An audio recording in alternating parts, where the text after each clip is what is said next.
Sanders, and I'm so pleased you all know that we can have Senator Bernie Sanders with us today. We weren't sure when we originally planned this meeting several weeks ago whether the senator would be able to be with us. So we're glad to be in Franklin County today. I want to thank Jim Coots, the director of the Franklin County Senior Center, who we have worked with for years. Jim does a terrific job with his staff.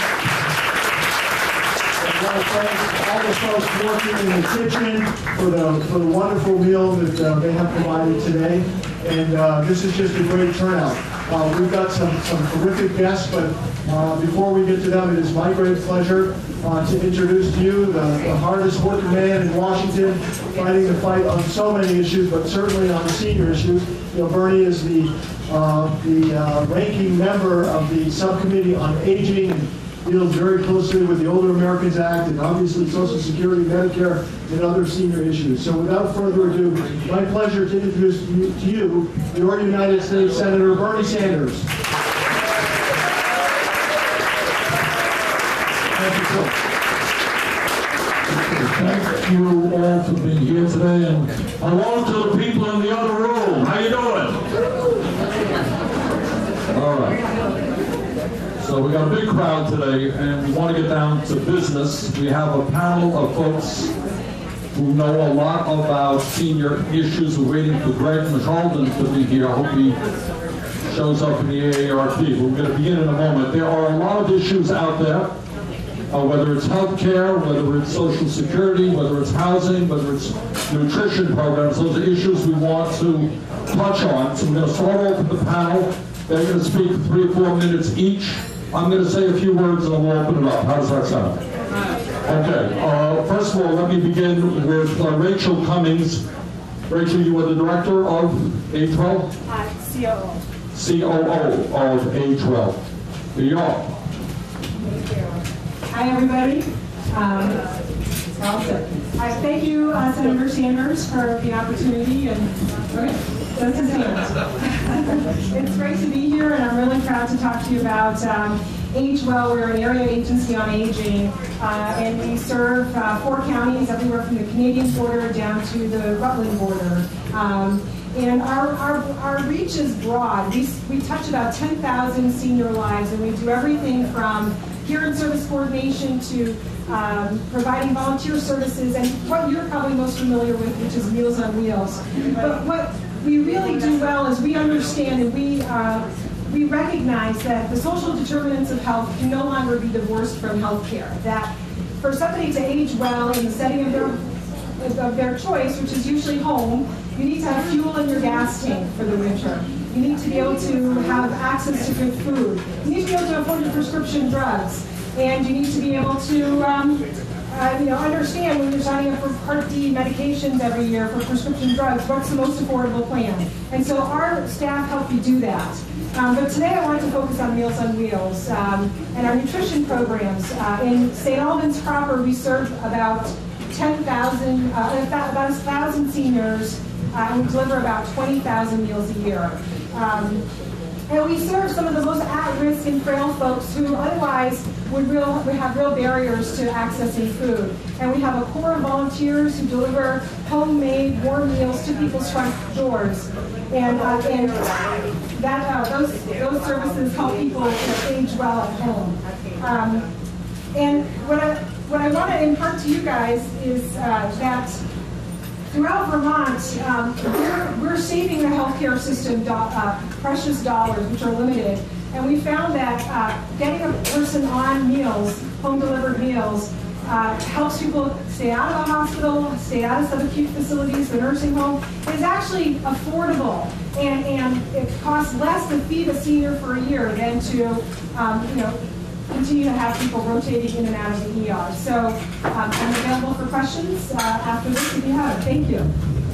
Thanks very much, Rachel. I think everybody knows Meals on Wheels does an extraordinary job. As Rachel just said, they are often dealing with some of the most fragile people in our state and in our country. These are people who often do not get out of the house.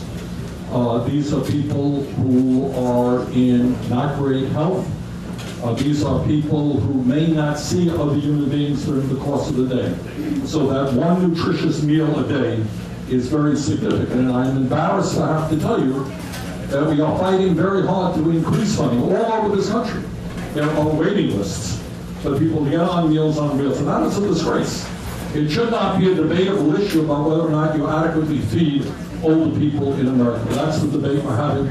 We can talk about that more in a moment. Now I'd like to introduce Mike McLeese. Mike is with Cove. Mike? Thank you, Bernie. Hi, everybody. Good to see you all here this afternoon. So I'm from Cove, community of Vermont Elders. I want to ask, how many people here have heard of Cove? Please get a show of hands. Not too many, so we want to change that. I'm the volunteer coordinator for the SMP program for Northern Vermont. And I'm going to ask again, does anybody know what SMP means? You get extra credit for that. It's Senior Medicare Patrol. And I hope as we're moving forward, as I'm on the job now, that we'll be meeting together and learn more about it.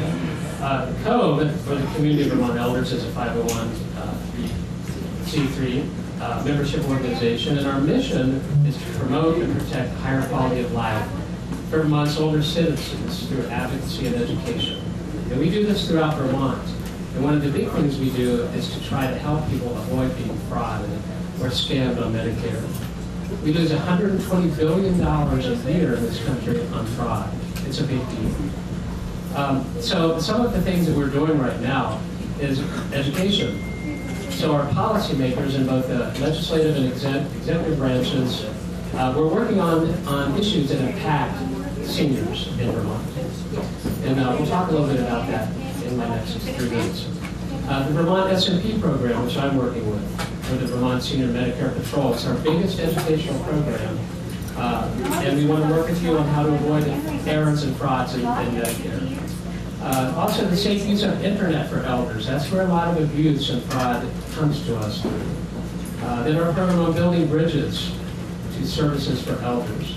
That program works with our SMP program, but to decrease the number of elders who become victims of crime, especially through financial exploitation, and increase referrals to Cove and other agencies which work with you.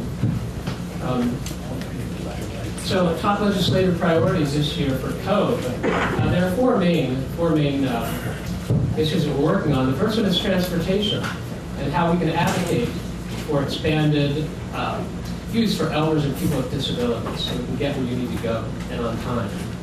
Secondly, to monitor our Vermont access to Vermont health care. We do this by helping Medicaid transportation contracts to make sure that you're getting those so you can get to the places you need to get. The second program is protection of vulnerable adults.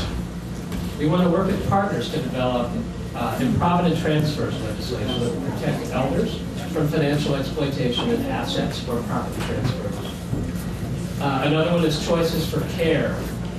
We want to decrease delays in eligibility determinations by 1, funding statewide a pilot that was successful at CDCOA, and 2, promoting implementation of presumptive eligibility for home and community-based services.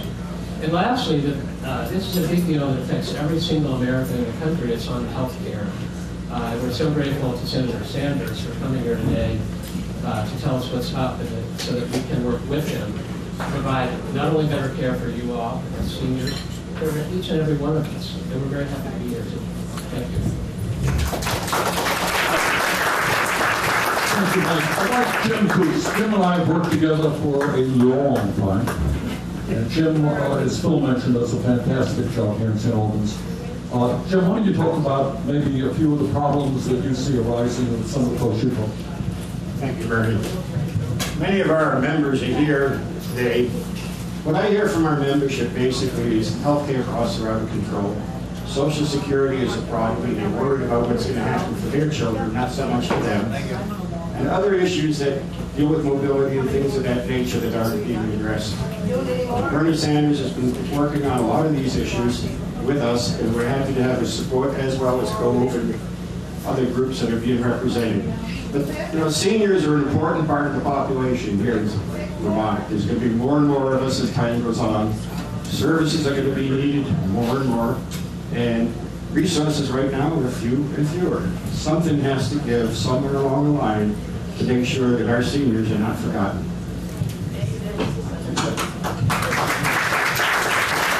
Thank you, Jim. Okay, there is a lot going on in D.C., and I know that you probably have a million questions. So let me just move rapidly through some of the issues, and then we'll open it up for questions.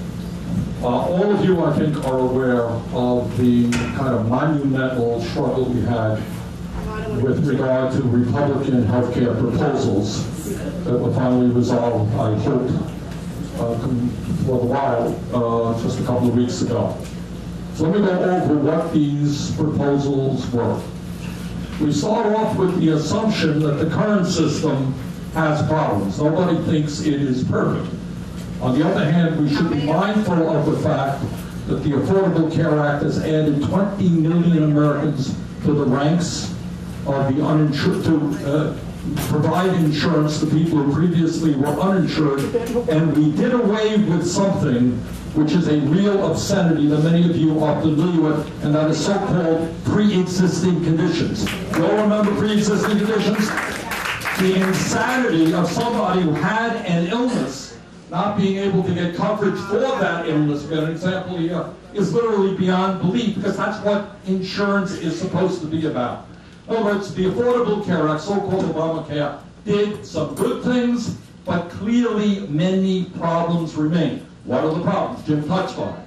Cost of health care is going up. Some parts of the country faster than others, but in virtually all places it is going up. That is a problem.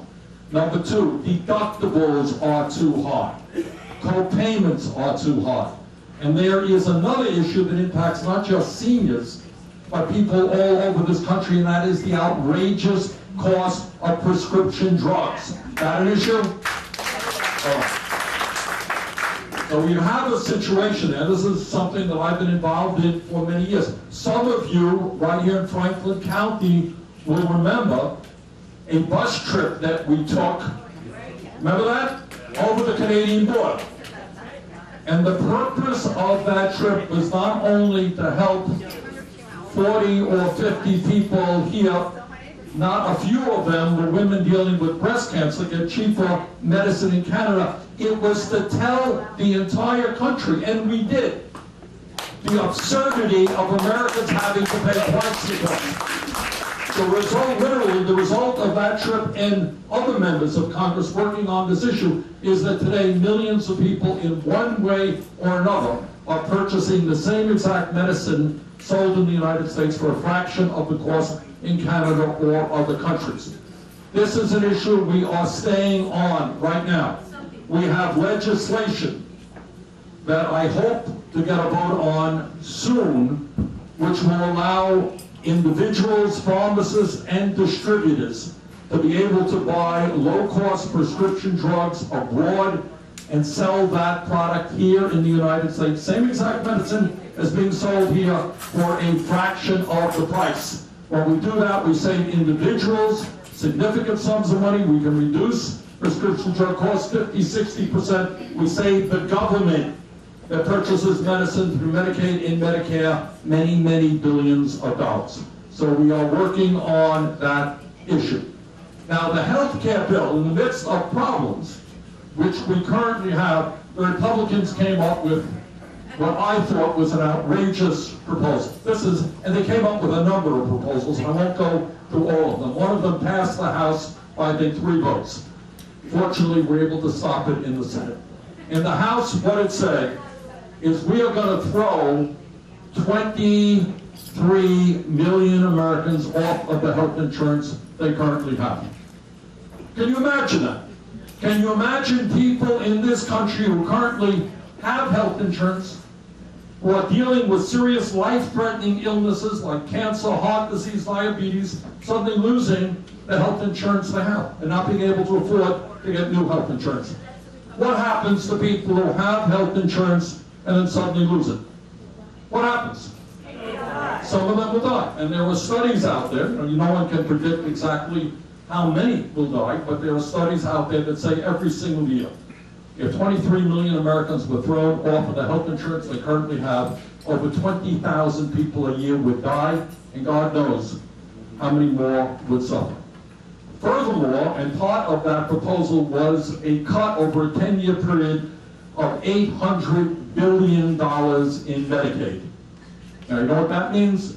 Many of you don't know this, but nursing home care is significantly paid. 2/3 of the people in nursing homes in America are paid for by Medicaid.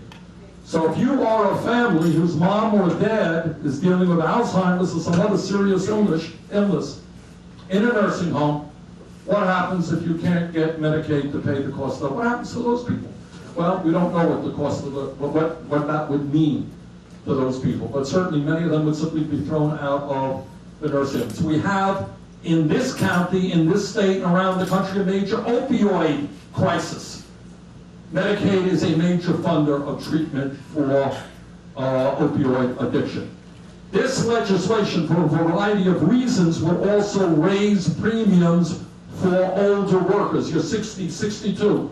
Maybe you're paying $4,000 a year now. That would double to $8,000. It would defund Planned Parenthood, and the House bill would give $500 billion in tax breaks for the top 2% and large corporations. Throwing millions of people off of health insurance, cutting Medicaid by $800 billion, giving tax breaks to the very rich was not a plan that made a lot of sense to me or to the American people. But it got passed in the House. Fortunately, in a sense, by one vote, we were able to defeat it in the Senate. What I want to ask all of you to discuss now or later is, yes, we have to improve the Affordable Care Act. Where should we be going in the future? Let's just say we are able to lower the cost of prescription drugs. Let's just say we are able to lower premiums. Is that good enough? Or should we do what every other country on earth does? What do the Canadians do? What does every other country, major country on earth do? Who knows the answer to that? I'm Canadian. It's paid for.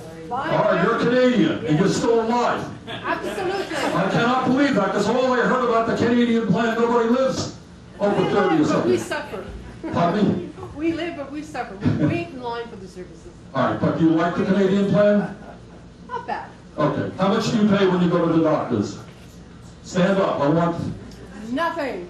Nothing. I must have misunderstood her. Zero. I thought she said nothing. Correct me. Nothing. Nothing. Okay. What about the cost of prescription drugs? 50% less than what you people pay. 50% less than what we do. What happens when somebody ends up in the hospital? How much does that cost you? Nothing. Okay. There it is. That's the terrible Canadian healthcare plan. Now what? The truth is, there is no healthcare plan that is perfect. All right? Canadians have their problems. The British, in the United Kingdom right now, there's a big debate about their national health service.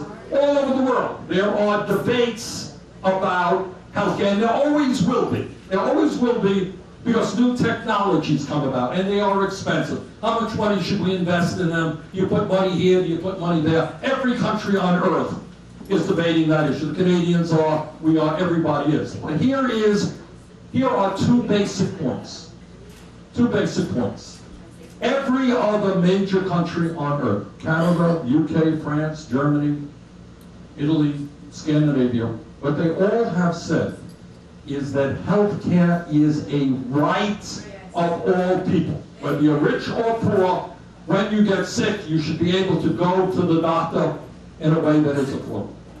We are the only major country on earth that has not adopted that principle. All right, so I'm going to ask you a question, and not everybody may agree. How many of you believe that health care should be a right of all people? Raise your hand. I'm hearing applause in the other room. All right, I see a lot of hands coming up here. How many do not? Okay, there is unanimous support here. And I think most Americans share that. Because deep down, when we talk about a nation, all right, we understand some people are going to buy fancy cars and fancy yachts, fine. But when it comes to health care, if she is poor and he is rich, are the children, their children, should they both have an equal shot in getting health care if an illness strikes, if an automobile accident strikes? And I think most people think that they should. So that is the first issue that we have got to tackle. Is healthcare a right or is it a privilege? Do we treat it like a commodity? All right, not everybody can afford a big mansion. Should everybody be able to afford healthcare? I think most Americans say yes. That's issue number one. Issue number two, which we don't talk about a whole lot, you talk about the Canadian system. We spend, now listen to this, as a nation, about $10,000 per person on healthcare for every man, woman, and child. $10,000, about 17% of our gross domestic product is spent on healthcare. The Canadians spend less than half per capita, which is roughly what the French spend. The British spend a little bit less than that.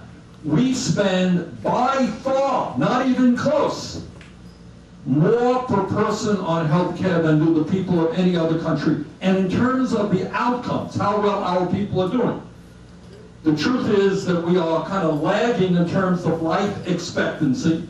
People in many other countries live longer than we do. We're doing worse than most countries in terms of infant mortality. We're doing fair, but not great in terms of how we treat particular diseases. Some we do well, some we do not do well. And yet we are spending almost twice as much per person on healthcare as the Canadians and virtually every other major country. Why is the system so expensive? And are we getting good value for what we're spending? And the answer is no. And the reason that it is so expensive, in my view, is that whatever you may say about the Canadian system, its strengths and its weaknesses, there are not people making billions of dollars in profit off the system. The function of our healthcare system, look, what a rational system is about is to say, okay, this is the world. Everybody in this room is the world. Should everybody here have healthcare? Yeah, we should. How do we provide quality care in a cost-effective way? Well, that's a good debate. People have different points of view. But most Americans don't think that the major beneficiaries of the system should be drug companies and insurance companies who make huge profits. Let me give you an example. And executives, exactly. Last year, the 5 largest drug companies made $50 billion in profit. At a time when almost one out of five adults in America cannot afford the cost of prescription drugs. I spoke to a physician in Underhill a few years ago, and she said she writes out prescriptions for her working class patients, but she could save the paper because they can't afford to fill those prescriptions. What sense is it to go to the doctor when you're sick, get a prescription, and you can't afford to fill it? Okay? So drug companies make huge profits, their CEOs make huge compensation packages, and millions of Americans cannot afford the medicine they need. Insurance companies, same thing, very, very profitable. CEOs make a whole lot of money, very complicated system. Just up in Richford talking about this issue, very, very complicated. The advantage of the Canadian system, it is a simpler system. How many forms do you have to fill out? None. Okay. How does that sound, folks? Okay.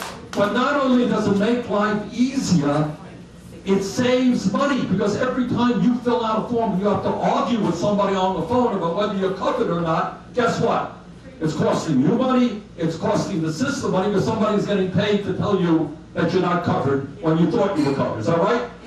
You got doctors who spend half their lives, and one of the frustrations of the current system is doctors believe you need a certain medicine, they can't prescribe that medicine if it's expensive until they get approval from the insurance companies. And then you have to appeal it about 2 or 3 times. Okay. So it sounds like you've had some experience, yes? Yeah. All right. And all of that costs money. You're appealing it to somebody who's well paid, and all of that adds to the cost of the healthcare system. When you turn on television tonight, how many bloody pharmaceutical industry ads are you going to see? Telling you about diseases you never knew existed, but that you desperately need to go to your doctor and tell them that you need that drug. Those ads cost huge amounts of money, which end up costing our system, making our system so expensive. On and on it goes. So, what is the solution to all of that? In my mind, and we're going to be working hard on it, we're taking on the whole world to make this thing happen. I think we start off with a program in this country called Medicare, right? Medicare was passed by Lyndon Johnson in 1965. Is it a perfect program? No. But has it accomplished much of what its goal was? And the answer is yes. We take it for granted now, but it's over 50 years old. Over 50 years ago, when you were old and you were sick, you know what? You were in a lot of trouble. But today, Medicare is there. Generally speaking, it has problems. It works pretty well. So I personally believe, and will introduce legislation to this effect, that the long-term solution to the healthcare crisis in America is to make Medicare available to everybody. Medicare for all, not just people 65 years of age or older. And I think when we do that, we can provide health care to all people. We can do it in a cost-effective way. Now, I will be attacked for that. Stay tuned to your TV station. You're going to see 30-second ads on Bernie Sanders, the worst person in the history of the world, wants to do this, wants that. Because we are threatening the drug companies, we're threatening the insurance companies, we're threatening the medical equipment suppliers, we're threatening all of the corporations that make hundreds of billions of dollars off of the current healthcare system. They do not want change. So we're going to be taking on the whole world in order to move there, but I think the time is long overdue. We have to look ourselves in the face and ask, why is it that every other country can move forward in one way or another to guarantee health care to all people, and we can't? There's something wrong in that, and let's make sure that we can change that. Make sense to people? Okay. Another issue I know, and Jim Coots touched on it, and that is the issue of Social Security, right? Turn on the TV and you see people saying, Social Security is going broke, it's not going to be there for your kids and your grandchildren. Happens to be untrue. All right, Social Security is well over $2 trillion in its trust fund right now, can pay out fully every benefit owed to every eligible American, not only seniors, but people with disabilities, for the next 17 years. Now, what that means is we don't face an immediate crisis, but frankly, 17 years is too short a span. What would happen if we did nothing is that at the end of 17 years, the trust fund, that's the money in the bank, would be gone. And then Medicare would simply, Social Security, I'm sorry, would simply be dependent on the money that's coming in every year. That would provide about 75% of the benefits that people need, not enough. So the question is, how do we fill that 25% gap? Ah, who said that? All right, you want to tell us a little bit about that idea? Stand up. When people earn more than, I think, $140,000, $127,000. they don't have to pay Social Security any longer. So if you're a millionaire, you don't have to pay into Social Security. Scrap the cap. Okay, everybody here, what your name is? Janet Patterson. Janet Patterson. Janet, all right, everyone hear what Janet said? I think Janet's right. Here's what the story is right now. You have a pretty regressive way to fund Social Security. And what that means, somebody is making $1 million, somebody is making $127,000. They both are contributing exactly the same amount of money into Social Security because there is a cap. Once you reach that cap at $127,000, you don't have to pay anything more. So if you're a very, very wealthy individual, literally you can pay off your whole Social Security tax at the end of the first week or literally the end of the first day. If you lift that cap, and we have legislation that would do that, what you would end up being able to do is extend the life of Social Security, not for 17 years, but for over 50 years, and you would be able to expand benefits. Because right now, and maybe people want to talk about it, I don't want to get into people's personal lives here, but there are many people in the state of Vermont, many people all over this country who are trying to survive on $12,000, $13,000 a year Social Security. I don't know how they do it. And so what our proposal does is we lift the cap We extend life with Social Security for over 50 years, and we expand benefits for lower income senior citizens. All right, now I do all that because, let me touch on a broader issue right now. Some of you have heard me talk about this before. People say, well, it's unfair. Why are you doing that? Why are you asking millionaires to pay more in taxes? And the answer is that we live in a nation today of horrific income and wealth inequality. In fact, it is worse today than it has been since just before the Great Depression in 1929. Today, the top 1/10 of 1% owns almost as much wealth as the bottom 90%. Today, 52% of all new income in this county, in the state, we got people working, as you well know, not one job, 2 jobs, 3 jobs. 52% of all new income is going to the top 1%. And yet the wealthy and large corporations enjoy massive tax breaks. I believe that the people on top should begin starting to pay their fair share of taxes, lifting the cap, extending Social Security, expanding Social Security benefits is one way that we should do that. All right? So, needless to say, on that issue, not everybody agrees with me either. And the alternative position that many Republicans have and a few Democrats is, okay, they say Social Security is in trouble, it's only lasting for 17 years. The solution is to raise the retirement age. The solution is to have a so-called chained CPI. Anyone know what a chained CPI is? It's a fancy term for lowering benefits. Over the last 5 years, what kind of benefit increases have people on Social Security got? You got 5, 10% a year? Oh no, what'd you get for many years? That's a goose egg, that's 0. I think this year you got what, 2%? 2.2. Okay, that's better than it has been in recent years. All right? There are some people who think that those benefits are too generous. And they want a new formula into how you calculate those cost of living adjustments, which would lower them. I think obviously at a time when so many seniors are barely making it, that is not what we want to do. All right? So the other issues out there are the Older Americans Act, the Meals on Wheels program, affordable housing for seniors, the LIHEAP program. I'm unhappy to have to tell you, but you probably know it's not going to happen. President Trump in his budget put in language which would eliminate the LIHEAP program, the Low-Income Heating Assistance Program, which is so very important to the state of Vermont and many other cold weather states. And we will deal with that. That's not going to happen, but that's his proposal. Okay, I've talked a lot about a lot of things. There are issues I didn't touch on. Also, let me say this before I forget. If anybody here or in the other room has any personal issues dealing with Social Security, Medicare, any federal program, please do not hesitate to give our office a ring. It's 862-0697 and an 800 number as well. Where's Phil? Phil, you here? If you have any personal issues that you want our caseworkers to respond to, just give Phil your name and your number, and who else is here?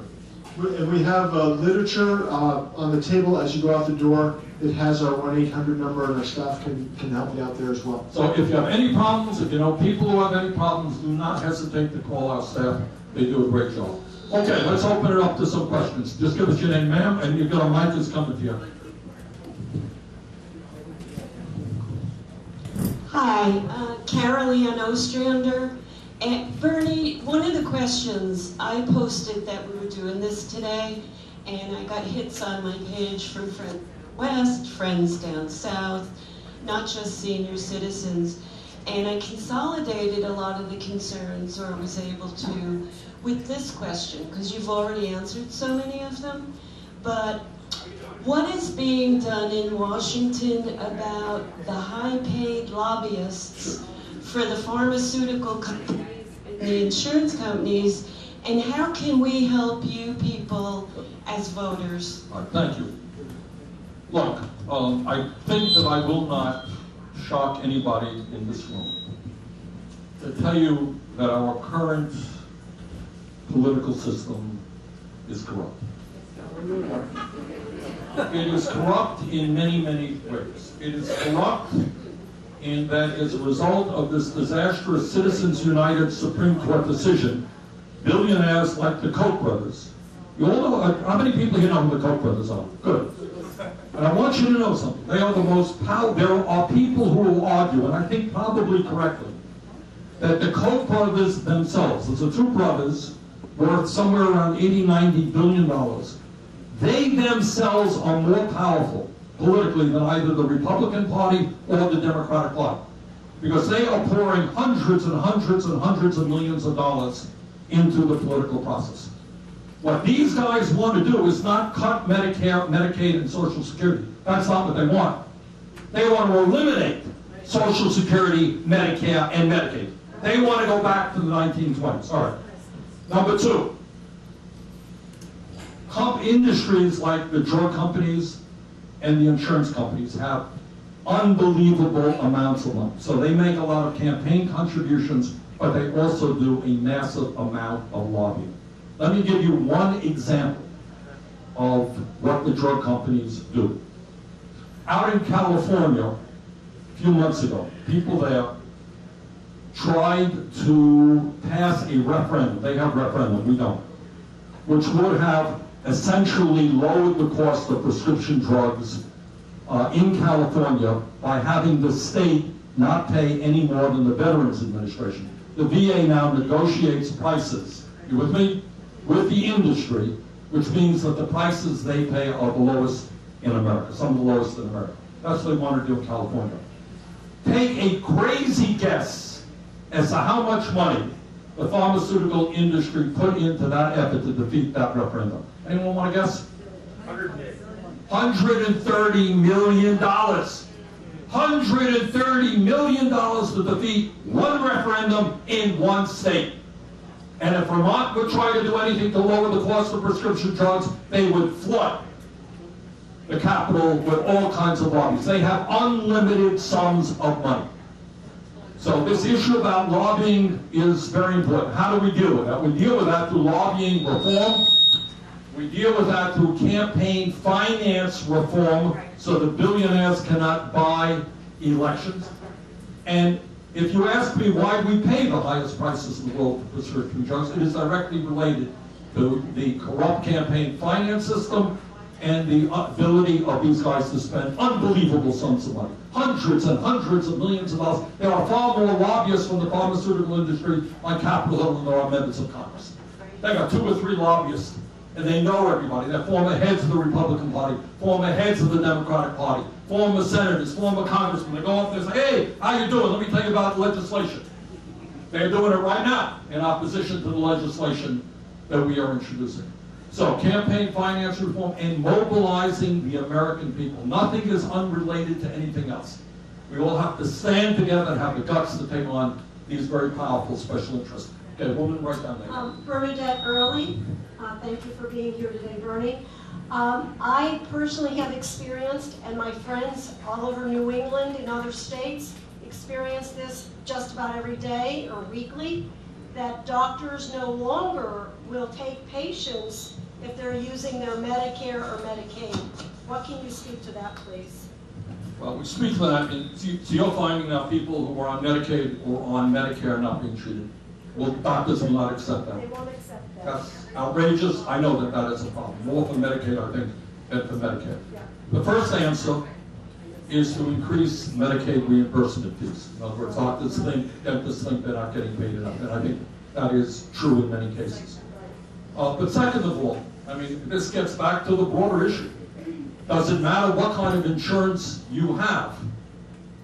Should you be able to get the health care that you need? And the answer is obviously yes. So improving Medicaid reimbursement rates is one thing, but I think, you know, doctors have a certain, and dentists too, have a certain responsibility out there. That they need fair compensation for what they provide, but their job is not just to make huge sums of money. They have to treat the patients. So, you know, I just came from one of the reasons that I work so hard on community health centers all over Vermont is just the point that you made. I just came back from Richford, which you know is where they, well, notches all over Franklin County.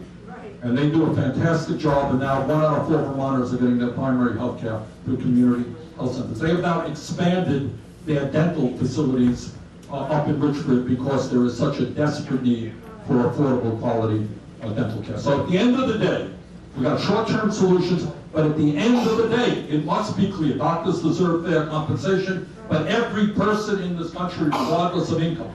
So you know, even people who are rejected with Medicaid, what happens if you have no health insurance? What happens to you then? You can't even walk into the doctor's office.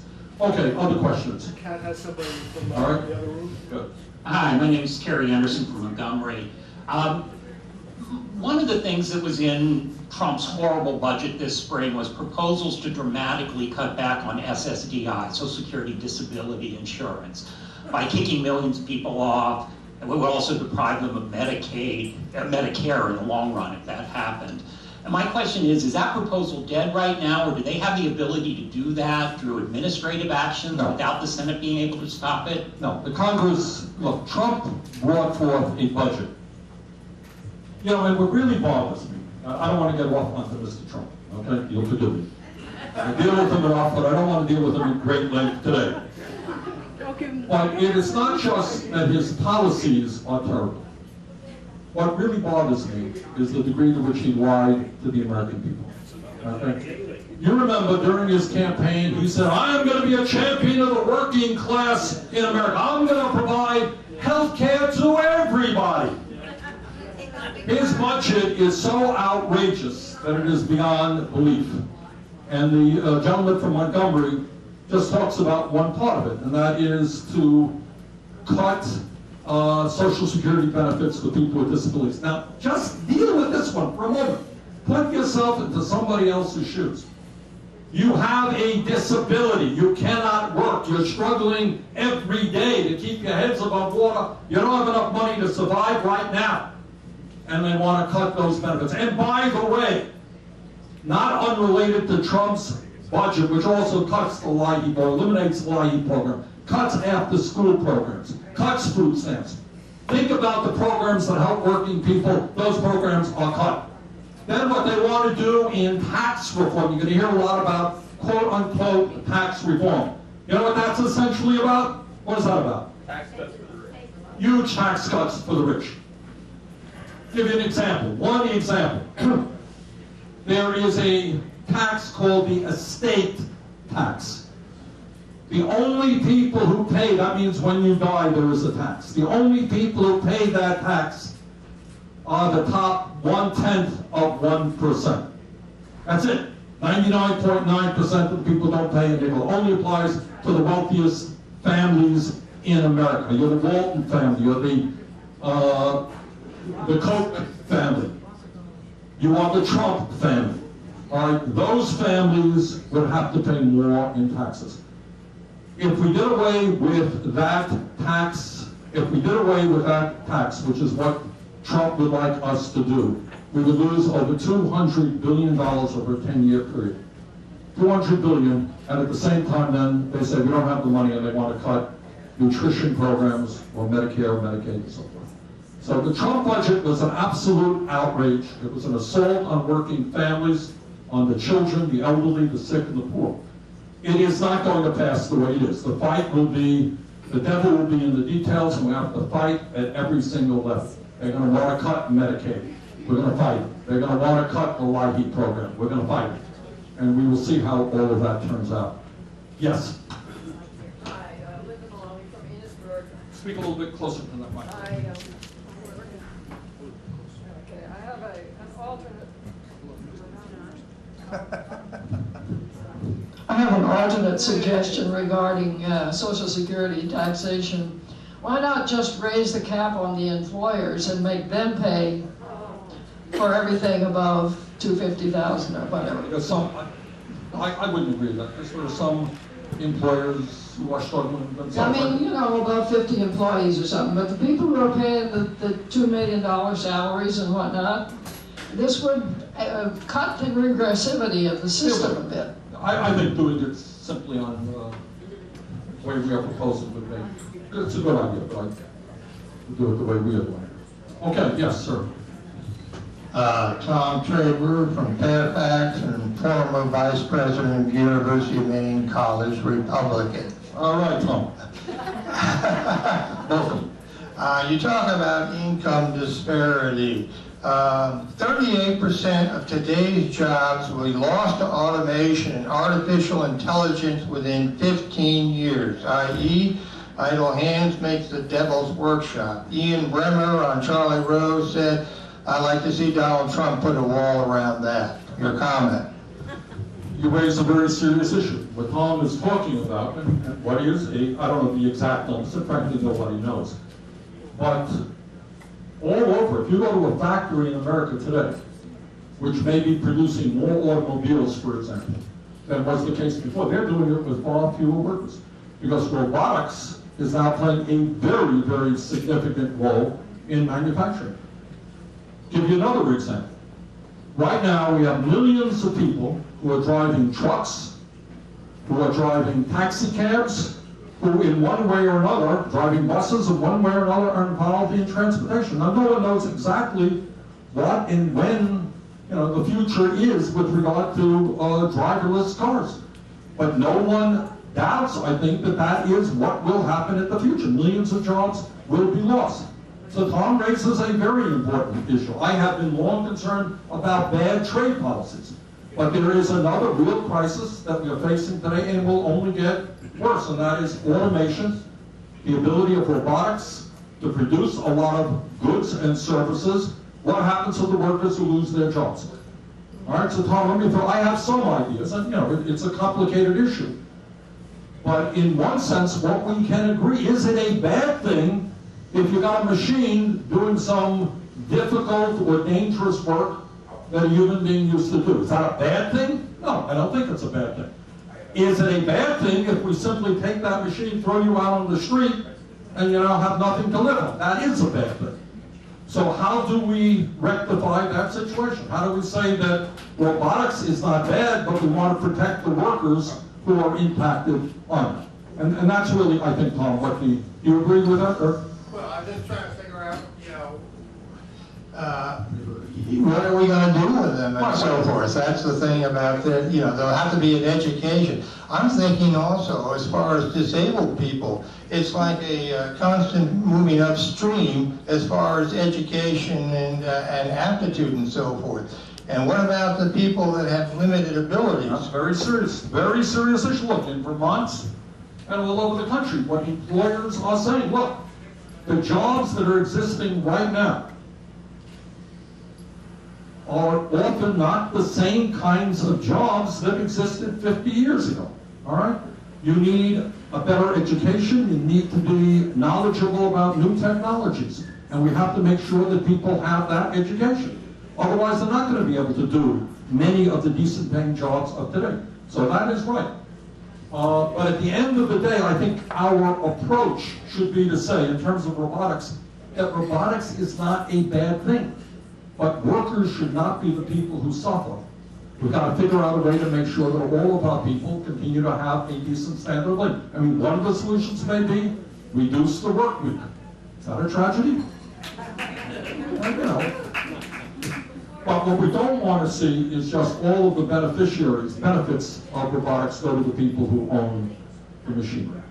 In Finland, for example, you know what they're talking about now? They're talking about a guaranteed income. Okay? And that's an idea we may want to think about. We are the richest country in the history of the world, and what we do not want to see is people cast aside, which is happening now all over this country, and may only become worse as a result of robotics. Okay, yes? No, we got a question right back there. Hi, I'm Sherry Stahl, I'm from Saint Albans. My question is about messaging, the Democratic messaging, to be specific. Except for you, Bernie, I don't hear a lot of people out there counterbalancing Trump's messages. And I want to know why, because I think the Democratic Party has a great message on a lot of things, especially like climate change, the health care, and I want to know why we don't have our own Koch brothers out there giving us some messages. The reason I don't think we want to cope with this because, I do. well, yeah, but, and there are some. I mean, there are some billionaires who have a conscience, who are concerned about climate change and the rights of workers. There are some. But clearly, you know, if you are a right-wing billionaire, and greed is your religion, and I want to say this because I think this is a very important issue. Again, I know that not everybody in the room may agree with me, but one of the things that we are seeing now is an ideology, a right-wing ideology, which is really based on greed, which says, yes, I have $20 billion, but that's not enough. I need $30 billion, and if it's necessary, I will cut Social Security and Medicare and Medicaid and programs for children, because I need more and more. And we have got to ask ourselves, why does somebody who has $20 billion really need so much more? Is that the kind of nation that we are about? And what Trump's budget and tax reform proposals are about is exactly that. Massive cuts in programs for working families. The Meals on Wheels program, after-school programs, nutrition programs, child care programs, programs for seniors, in order to give more tax breaks to billionaires. I think that that is vulgar. I don't think that is what this country is supposed to be about. Now, getting back to messaging. So these guys got unlimited sums of money, okay? I think the Democrats are making some improvement. And don't believe me, I work on this every week. I'm a member of the Democratic leadership. I sit down. They are making some improvements. There is a general national consensus that the Democratic Party is beginning to move more in our direction than in the other side's direction. For example, the Democratic Party now supports raising the minimum wage to $15 an hour. All right? All right? Democratic Party now supports $1 trillion investment in infrastructure, which will create millions of decent paying jobs, rebuilding crumbling bridges and roads, and building affordable housing. Democratic Party, more and more governors support the idea, getting back to Tom's question about the need to educate our young people for the economy of today, of making public colleges and universities tuition free. More and more Democrats understand that we don't give tax breaks to billionaires. We demand that they start paying their fair share of taxes. In terms of climate change, there's some really strong legislation out there to transform our energy system. And what I want to say about that, because I've worked really hard on that, is Trump is losing this battle. Don't think twice about it. All over the world, not just in the United States, in this state. Think about in this state. You drive around Vermont, you drove around Vermont 10, 15 years ago, you saw very, very little solar. Today, all over this. I gather Swanton is moving now aggressively on solar. Okay. And the price of solar is going down and down and down. It is the future. So what we are moving toward is sustainable energy despite Donald Trump. And that's happening all over the world, and it's imperative that we do that. So to answer your question, you're right.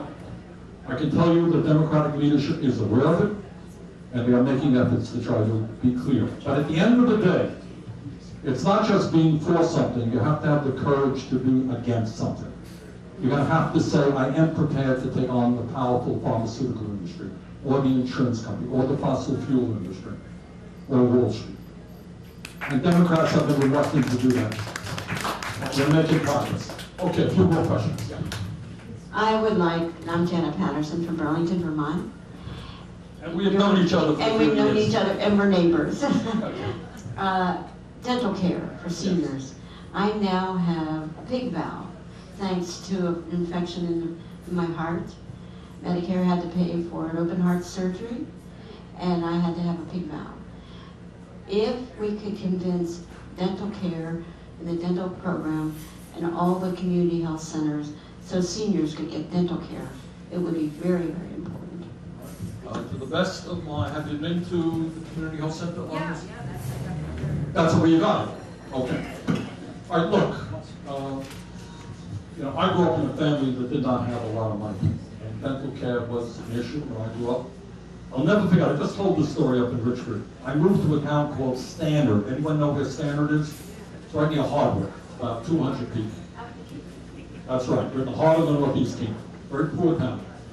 And when I moved there, we had a neighbor across the road, and they had a kid, I can't remember how old the kid was, maybe 10, maybe 12 years of age. And this kid had no teeth in his mouth. His teeth were rotting. Some of you may remember there was a time in Vermont that was not uncommon, that children and people had very few teeth in their mouth. We still have a problem, but we have made rather significant progress, and one of the reasons are for the community health centers. As I said, up there in Richmond, they have a state-of-the-art, very large dental clinic, and we have those clinics all over the state. So tens of thousands of people today are getting dental care through the community health centers. But the issue of dental care, when you talk about health care, dental care is part of health care, and it is so expensive. Am I the only one who thinks that dental care is very expensive? You go to the dentist, it is a fortune. And we've got to figure out how to work on that. We are working on that, but needless to say, the climate in Washington. All right, maybe one more question, because I think we've got to get going. Now, let me get to people who haven't asked the first question. Anyone not asked the first question? Like the gentleman right here. Doug Lumber from Saint Albans. Can you touch a little on SSI for Social Security income? What do you mean touch on? It's a supplement. No taxes on our income from Social Security. Okay, right now you're being taxed. Yeah, why are we paying taxes on Well, you should. Yeah, you should not. I mean, you know, look, basically, and that's an issue that I hope will come up under tax reform. I have a simple principle with regards to taxation. It's pretty simple. Taxation should be based primarily on ability to pay. All right? If you're wealthy, you know what? You're doing well, you should be asked to pay your fair share. If you don't have any money, you should not. If you're struggling on disability, well, that's a real problem, and you should not be asked to pay much in taxes. All right, I've got to run now. Let me just say this. Again, without going off on Mr. Trump. Don't think for a moment that the majority of the American people agree with his views on almost anything. He is very, very out of touch. There are some people who do agree, and by the way, we saw just in Charlottesville, Virginia, some of those people who do. And there are more and more Republicans, frankly, who are becoming very frustrated with his agenda and his temperament and his behavior. So when he presents his budget, don't think that that budget is going to be passed. It will not be passed. But the fight goes on, and what the fight, excuse me, Phil, what the fight is about is whether in the wealthiest country in the history of the world, we take care of the people in need. Do we need to have 43 million people living in poverty? Do we need people who have disabilities who are struggling every day in the fight for dignity while we give tax breaks to billionaires? That's really, in a nutshell, what this struggle is about. And Trump is clear on what side he is on. I hope I have made it clear to you what side I am on. So that's where we're at. Don't get discouraged by this guy. All over America, people are standing up and they're fighting back. We won this fight on health care because millions of people made it very clear to Republicans that you're not going to give tax breaks to the rich and throw 23 million Americans off of health insurance. So let's keep up the fight. Thank you all very much.